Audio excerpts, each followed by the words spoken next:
There are moments in a father's life that nobody ever photographs. Nobody frames them. Nobody posts them.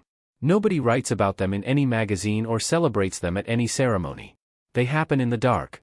In hospital corridors at 2 a.m. In pharmacy parking lots with empty wallets. In the front seat of a truck that needs new tires, hands gripping the steering wheel, doing the mathematics of survival with shaking hands and a breaking heart. This is one of those moments.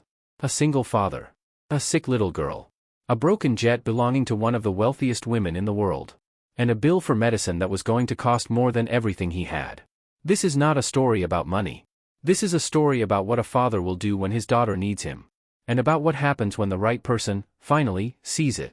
Music swells, then cuts to silence. If you have ever watched someone you love suffer and felt completely powerless, stay with me. Because this one is for you. His name was Samuel Reeves. 40 years old. Single father of a 9-year-old girl named Grace. He worked as a private aviation mechanic at Hargrove Regional Airport, a small but busy facility on the eastern edge of the city, where corporate jets and charter aircraft came and went with the regularity of a world that never quite stopped moving. Samuel had worked at that airport for 11 years. He was not the most senior mechanic. He was not the highest paid. He did not have the most impressive certifications on paper or the most polished uniform or the smoothest way of speaking to clients. What he had was this: when Samuel Reeves put his hands on an aircraft, it flew right. Every time. Without exception. Without drama. The other mechanics knew it. The pilots knew it. The ground crew knew it. It was the kind of reputation that spreads in whispers rather than announcements, the quiet, certain knowledge that when something was truly wrong, truly complicated, truly beyond the obvious fix, you brought it to Samuel. He had learned his craft from his father, who had learned it from his father, 3 generations of men who understood machines the way some families understood music or medicine. Not as a job. As a language. But Samuel's life was not the life his father had imagined for him. His wife, Claire, had left when Grace was 2 years old. Not violently, not dramatically, just gone, one morning, with a note on the kitchen table that said she was sorry and that she loved Grace but that she was not the person she needed to be for either of them. Samuel had read that note standing in his kitchen in his work uniform, holding a cup of coffee that was already going cold. He had read it twice. Then he had folded it carefully, put it in the kitchen drawer, made Grace's bottle, and gone to wake her up. He had never read it again. Grace had grown up in the airport, in a sense. On weekends when there was no school and no sitter available, she would sit in the break room with her coloring books and her homework and her particular gift for making every adult in a 50-foot radius feel slightly more cheerful than they had been before she arrived. She called the other mechanics by name. She knew which pilot took his coffee black and which one needed 2 sugars. She had once, at age 6, correctly identified the sound of a failing hydraulic pump from the break room, because her father had taught her what healthy engines sounded like, and she noticed when something was wrong. Samuel had looked at her that day with an expression he couldn't fully name, something between pride and grief and the particular love of a parent who sees their child becoming someone remarkable under conditions that were nobody's first choice. Grace was remarkable. She was also, for the past 3 months, sick. Music shifts, softer, more fragile. It had started as what seemed like a persistent chest infection, a cough that wouldn't clear, fatigue that went beyond the ordinary tiredness of a child in school. The school nurse had flagged it. The first doctor had called it bronchitis. The second had done more tests. The diagnosis, when it came, was a rare inflammatory lung condition, treatable, manageable, but requiring a specific course of medication that was expensive in the way that only pharmaceutical companies could make things expensive. A way that had nothing to do with what it cost to make and everything to do with what they could charge. The monthly cost of Grace's medication, $2,400. Samuel's monthly take-home pay, $3,100.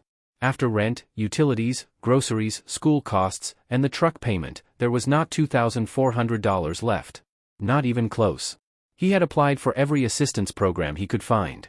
He had submitted 3 separate applications for pharmaceutical patient assistance. He was on a waiting list. The waiting list had a 4 to 6 week processing time. Grace's prescription ran out in 9 days. Samuel sat at his kitchen table on a Wednesday evening, Grace asleep in the next room, her breathing slightly labored in a way that made him close his eyes every time he heard it, and looked at the numbers on his spreadsheet and felt the specific, terrible helplessness of a man who would do anything and could not find the thing to do.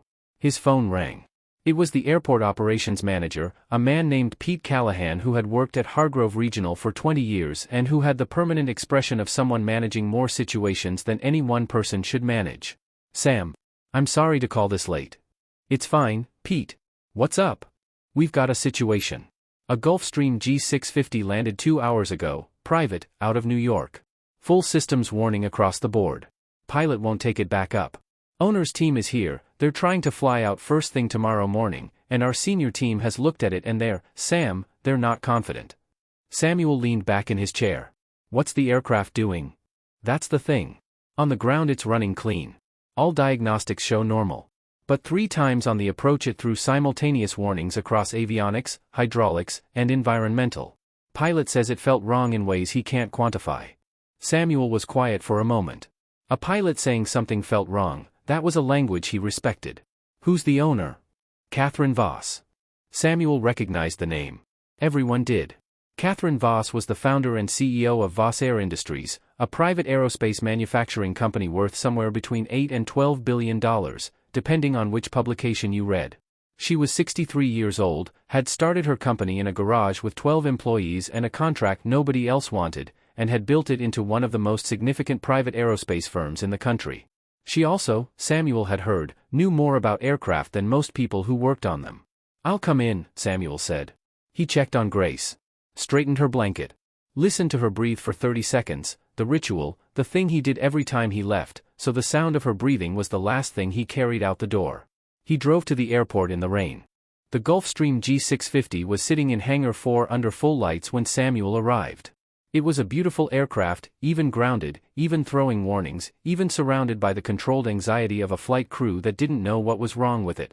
There was something about the G650's lines that always reminded Samuel of his father's saying, "A machine that's built right looks like it knows what it's supposed to do." This one knew. He changed into his work coveralls, got his diagnostic kit from his locker, and walked around the aircraft once without touching it. Just looking. The way his grandfather had taught him, you look first, you touch second, you assume nothing. 3 members of Catherine Voss's team were in the hangar, 2 of them in suits, the kind that went with private aviation client management, and one of them in a flight operations jacket who was clearly the person who actually understood what was happening. The operations person introduced himself as Derek, walked Samuel through what the pilot had reported, and showed him the warning logs from the 3 approach incidents. Samuel read the logs. Read them again. Ask 2 questions. Then he put on his gloves and went to work. Catherine Voss herself was not in the hangar. She was, Pete had told him, in the airport's private client lounge, on calls, working, the way people like Catherine Voss were always working, as if stillness was a thing that happened to other people. Samuel worked for 4 hours. Methodical. Systematic. The way he always worked, not fast, not slow, but with the particular rhythm of a man who understood that in aviation, thoroughness was not a preference but a moral obligation. What he found was not obvious. It was never going to be obvious, which was why the other mechanics had missed it. A microscopic fracture in a sensor housing in the environmental control system, invisible to standard diagnostic equipment but detectable by a specific pressure test that most mechanics didn't think to run on a ground-normal aircraft. The fracture was causing intermittent, pressure-dependent signal corruption that cascaded through 3 interconnected systems under the specific aerodynamic conditions of final approach, and disappeared completely on the ground. It was the kind of fault that could fly 1,000 hours without incident. Or cause a catastrophic systems cascade at the worst possible moment. Samuel documented everything. He replaced the sensor housing from Hargrove's parts inventory, ran a full integrated systems test, and at 4:37 a.m., 9 hours before Catherine Voss's planned departure, he signed off on the aircraft as airworthy. He was cleaning up his tools when he heard footsteps behind him. He turned. Catherine Voss was standing at the entrance to the hangar. She was smaller than he'd expected. Photographs had a way of making powerful people look larger than they were. She was 63, silver-haired, wearing a dark jacket over what appeared to be the same clothes she'd been in all day, which suggested she hadn't slept either. She had the eyes of someone who had spent 40 years making decisions that mattered and understood exactly what that cost. She looked at the aircraft. Then at Samuel. "You found it," she said. It wasn't a question. "Yes, ma'am." "What was it?" He told her. Precisely, technically, completely, the way he would have explained it to another mechanic. He didn't simplify it. Something told him she wouldn't want him to. She listened without interrupting. When he finished, she was quiet for a moment. "You ran a pressure differential test on a ground-normal aircraft," she said slowly. "At, what, 2 in the morning?" "Around then." "Why?" Samuel thought about it.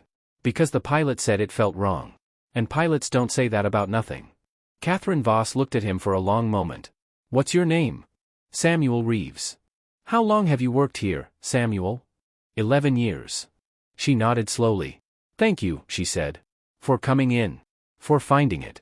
He nodded, turned back to his tools. Is there anything you need? She asked. Anything the company can do? He almost said no. The word was already forming, the automatic, reflex no of a man who had spent 40 years not asking for things. But then he heard it. In his mind. Grace's breathing. The slightly wrong sound of it. He turned back around. Actually, he said. There might be. He didn't ask for money. He was very specific about that, later, when people asked him about it. He asked for help. He told Catherine Voss about Grace. Not dramatically, not with the practiced emotion of someone making a pitch. Just the facts, the way Samuel Reeves dealt with everything. The diagnosis. The medication. The cost. The gap between what he made and what she needed. The 9 days left on the prescription. He said it the way he would have read a diagnostic report, clearly, completely, without decoration. When he finished, he said, I don't know if there's anything. Vassair probably has connections with pharmaceutical companies, medical networks. I thought maybe, I'm sorry, I shouldn't have. Stop, Catherine said. He stopped. She was looking at him with an expression he couldn't fully read. Something had moved through her face while he was talking, something that had to do with more than just what he was saying. How old is she? Catherine asked. 9. What's her name? Grace. Catherine was quiet for a moment. My daughter's name was Grace, she said. Samuel looked at her. She passed away, Catherine said, with the practiced steadiness of someone who has said something devastating enough times that the words no longer break them, but the meaning never stops. 12 years ago. She was 11. A different condition, but the same experience of watching a child struggle to breathe and feeling like the entire world should stop but it doesn't. The hangar was very quiet. Only the sound of the aircraft systems running their post-repair cycle. The distant sound of the airport coming to life in the early morning. Go home to your daughter, Catherine Voss said. I'll take care of the medication. Samuel looked at her. Ms. Voss, I can't accept. You just spent the night finding a fault in my aircraft that could have killed everyone on board, she said. And you did it because a pilot said something felt wrong and you trusted him. You saved lives tonight, Samuel. You just didn't know whose. She looked at him steadily. Let me help Grace. Please. He drove home as the sun was coming up. He sat in the parking lot of his apartment building for a few minutes, the engine running, the heater going, the radio off. Then he went upstairs, made coffee, and sat at the kitchen table until Grace woke up.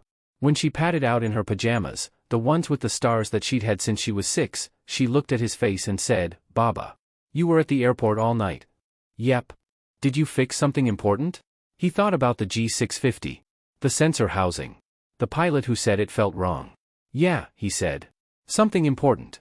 Grace climbed onto his lap, 9 years old and still small enough to fit, something he was quietly grateful for every time, and leaned her head against his chest. Good, she said. You always do. Catherine Voss made 4 phone calls before her aircraft took off. The first was to her personal physician, a specialist in pulmonary conditions who had treated her daughter 12 years ago and who had never fully left her professional orbit since.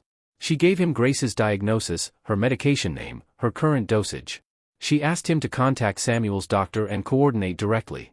The second was to Vassair's head of corporate giving, a department that most companies had for tax purposes but that Catherine had built with the specific intention of using it for things that actually mattered.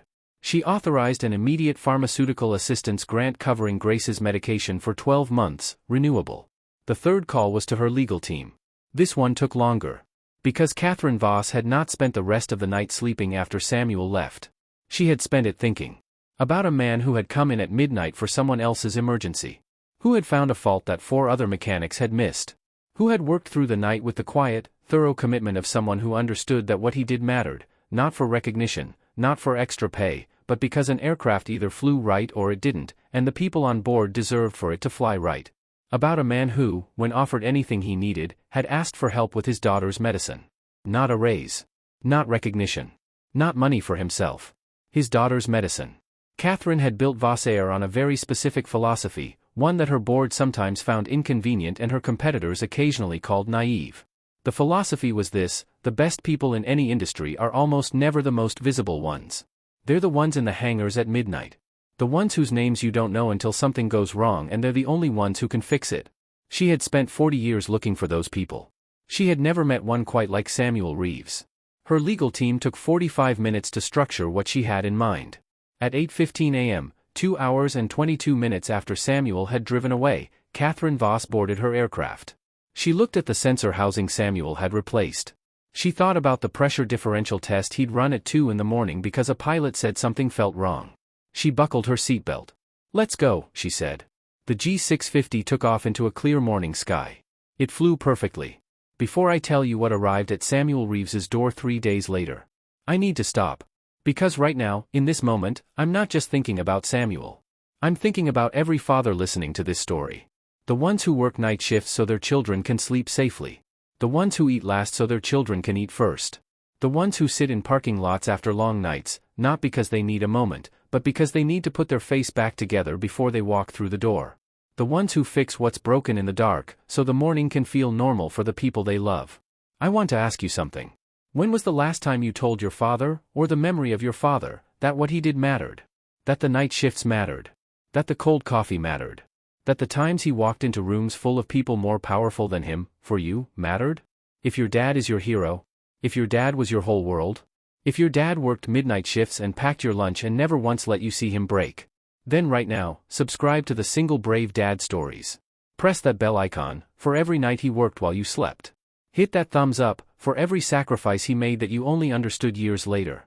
Share this video, send it to someone whose dad deserves to be seen. Send it to a father who needs to hear that what he does matters. Because love is not a grand gesture.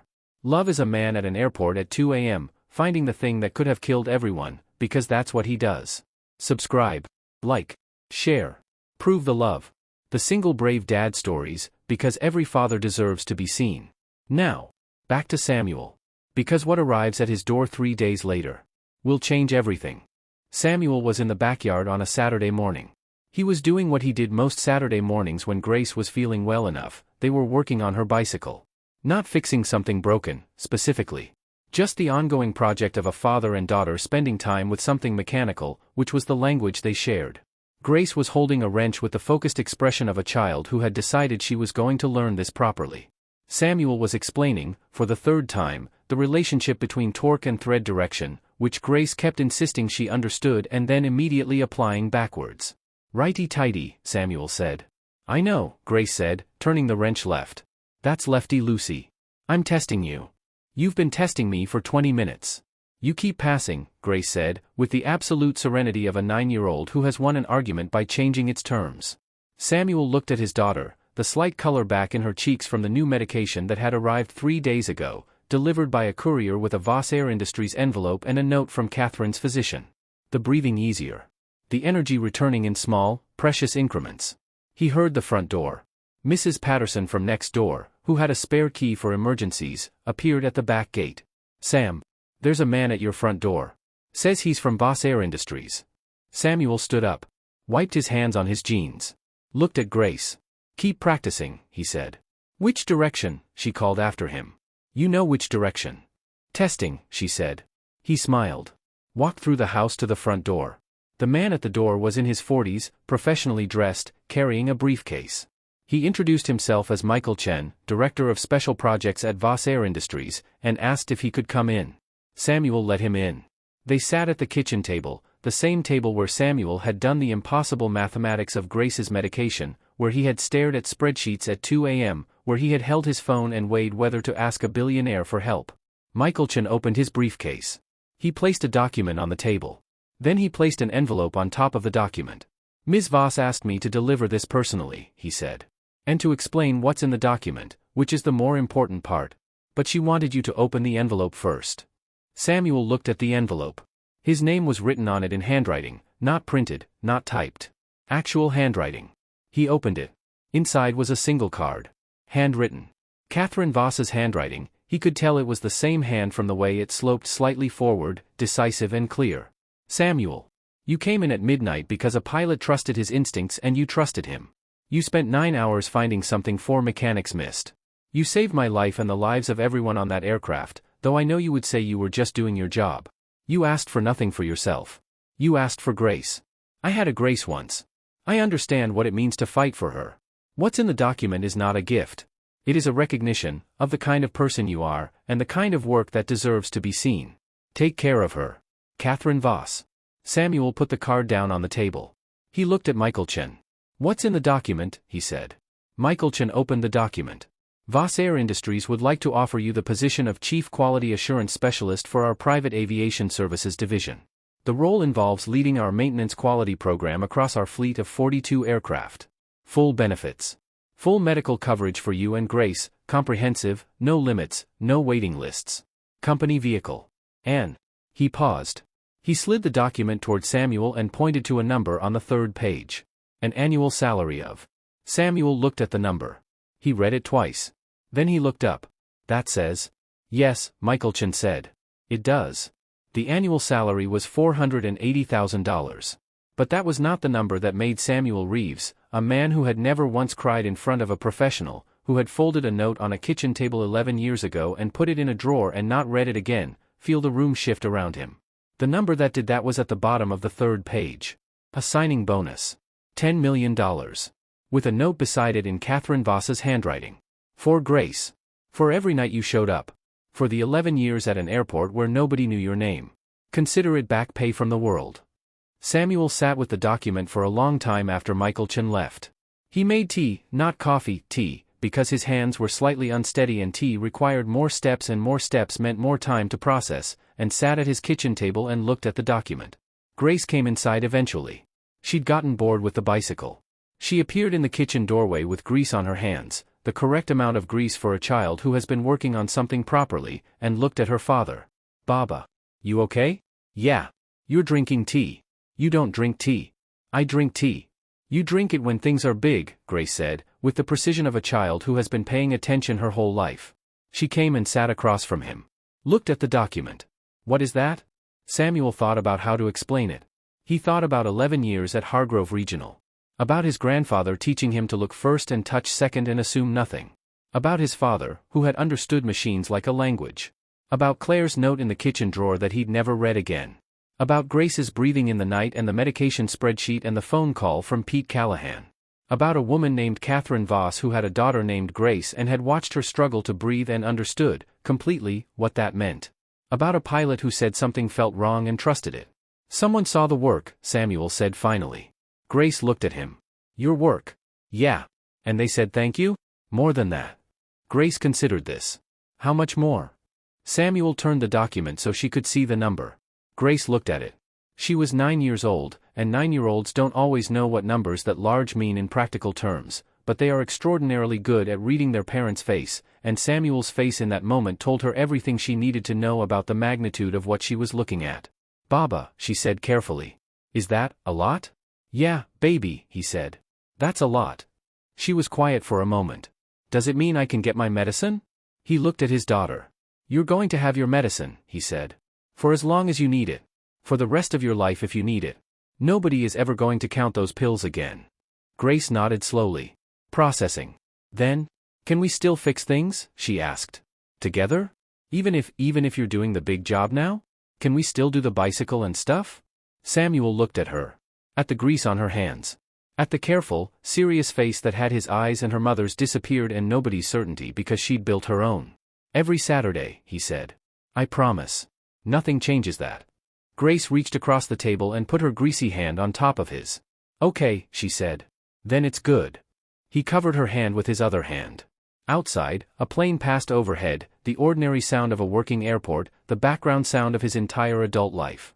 He looked up at the ceiling and listened to it. For the first time in 11 years, it sounded like something other than the place he went to keep the lights on. It sounded like home. 3 weeks after Michael Chen's visit, Samuel met Catherine Voss for the second time. It was at the Voss Air headquarters in Atlanta, a building that looked more like an architectural statement than an office, all glass and steel and the particular confidence of a company that had earned the right to occupy space. They met in her office on the 14th floor. Same silver hair. Same dark jacket. Same eyes that had been making 40 years of decisions. Samuel had brought Grace. He hadn't planned to. But Grace had been doing better, significantly better, the new medication finding its full effect, and she had heard the words Catherine Voss and Voss Air enough times in the past 3 weeks that she had looked her up on the internet and arrived at the breakfast table one morning with a carefully prepared list of questions. Catherine had said, when Samuel called to confirm the meeting, bring her. Grace shook Catherine Voss's hand like a professional. She looked around the office, the scale models of Vossair aircraft on the shelves, the technical drawings framed on the walls, the view of Atlanta from the 14th floor, with the focused curiosity of a child cataloging everything. Then she looked at Catherine and said, "You build jets." "I do," Catherine said. "My Baba fixes them." "I know. He's very good at it." "I know," Grace said simply. Catherine almost smiled. They sat, Grace on the sofa with a glass of juice and a technical manual Catherine had placed there specifically, knowing that a mechanic's daughter would find it more entertaining than a children's book. Samuel and Catherine talked for an hour. He asked her, at some point, why? Not why the job, he understood the job. Why the bonus? Why the $10 million? Why the letter with the handwriting? Catherine was quiet for a moment. "I've been building this company for 40 years, she said. "I've made a great deal of money. And I've spent a lot of time thinking about what that money is actually for." She glanced at Grace, who was deeply absorbed in the technical manual. "My daughter Grace was sick for 2 years before she died. And during those 2 years, I learned something that no amount of money had taught me before." She paused. The people who showed up for her, really showed up, in the middle of the night, without being asked, without expecting anything, those people were not the famous ones. They were not the wealthy ones. They were the nurses who came back on their days off. The pharmacist who called when her prescription was delayed. The hospital chaplain who sat with her at 3 a.m. because she was scared. She looked at Samuel. "You came in at midnight. You found the thing nobody else found. You asked for nothing for yourself." A pause. "The $10 million is not charity, Samuel. It's the world paying a debt it didn't know it owed. Because there are thousands of men like you, working in hangars and hospitals and night shifts everywhere, and the world almost never pays that debt." She looked at her hands. "Consider it a small correction." Samuel sat with that for a moment. Then he said, "She would have liked you." Catherine looked at him. "My wife," he said. "Claire. She believed in, the kind of thing you just said. That the world owes debts to quiet people. She used to say it all the time." "She sounds remarkable," Catherine said. "She was," Samuel said. Grace got her eyes. They both looked at Grace, who had found something in the technical manual that required a pencil and was now annotating the margins with careful, focused notes. Catherine watched her for a moment. "She's going to do something extraordinary," she said softly. "I know," Samuel said. He said it the way fathers say things they are absolutely certain of. 6 months after that morning in Atlanta, Grace Reeves started a new school. Not because she needed to, her old school had been fine, had been good, had been the school of a mechanic's daughter on the east side of a city. But Vossair's comprehensive family benefits included an education fund, and Samuel had used it to enroll her in a STEM-focused school across town where they had an actual aviation program and a teacher who had once worked as an aeronautical engineer and who, on Grace's first day, asked the class what they knew about hydraulic systems. Grace raised her hand. She talked for 4 minutes. The teacher looked at her afterward and said, "Who taught you that?" "My Baba," Grace said. Samuel kept the note from Catherine in the kitchen, not framed, not displayed, just folded on the counter near the coffee maker, where he could see it every morning when he made his coffee. He read it sometimes. Not often. But on the hard mornings, the ones that came even now, even with everything changed, because hard mornings are part of every life, he would pick it up and read it. Consider it back pay from the world. He had never been the kind of man who needed the world to see him. He had spent 11 years working in the dark, making aircraft fly right, going home to a 9-year-old who annotated technical manuals for fun. But it turned out that being seen, when the right person was doing the looking, changed something. Not in what he did. He still worked with the same thoroughness, the same patience, the same instinct that his grandfather had given him. But in what he knew it was worth. On the first Saturday at the new house, a house with a proper backyard and a garage workshop that Grace had immediately claimed as a joint project space, they went back to the bicycle. Grace picked up the wrench. "Which direction?" she said. "You know which direction," Samuel said. She turned it right. Perfectly. Without hesitation. He looked at her. "Were you testing me this whole time?" "The whole time," she said. And for the second time in 6 months, Samuel Reeves laughed until his eyes were wet. Outside, a plane passed overhead. Grace looked up at it. "Baba," she said. "One day I'm going to build one of those." He looked at his daughter. At the grease on her hands. At the 9-year-old girl who annotated technical manuals and tested him and breathed easier every day. "I know," he said. "Will you help me?" He put his arm around her. "Every step," he said. Samuel Reeves did not fix that jet for money. He did not go in at midnight for recognition. He did not run a pressure differential test at 2 a.m. because he expected anything in return.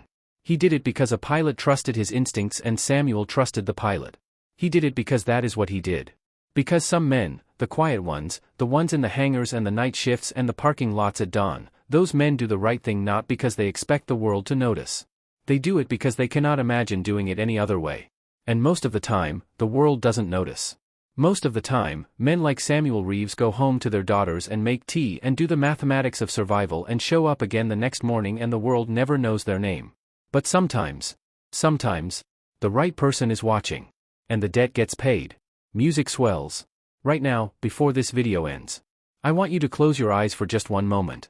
Think about your father. Not the version from photographs. The real one. The one who worked the night shift. The one who drove the car with the old tires so you could have new shoes. The one who ate cold food so yours could be hot. The one who sat at the kitchen table after midnight working on something you would never fully know about. The one who showed up. Every single time. Pause. Let it breathe. If your dad is your hero. If your dad sacrificed his sleep, his dreams, his comfort, for you. If your dad is the reason you are sitting here right now, safe, loved, alive. Then prove it. Right now. Hit that subscribe button, for your dad. Every story on this channel is for him. For the fathers the world forgot to celebrate. For the men in the hangars and the night shifts who never asked for a parade but deserved one every single day. Press that bell icon, so you never miss a story that honors the man who never missed a day for you. Give this video a thumbs up, for every cold dinner he ate. For every bill he paid before you knew there was a bill. For every night he whispered, "I've got you," whether you heard it or not. Share this video, right now, send it to someone whose father deserves to be seen. Send it to a father who is sitting somewhere tonight wondering if what he does matters. Tell him, it matters. Tell him, we see you. The Single Brave Dad Stories. Because every father is someone's whole world. And the world should know his name. Until next time. Work honest. Show up. Love them like it's the last time. Because the quiet ones, they are always the strongest ones.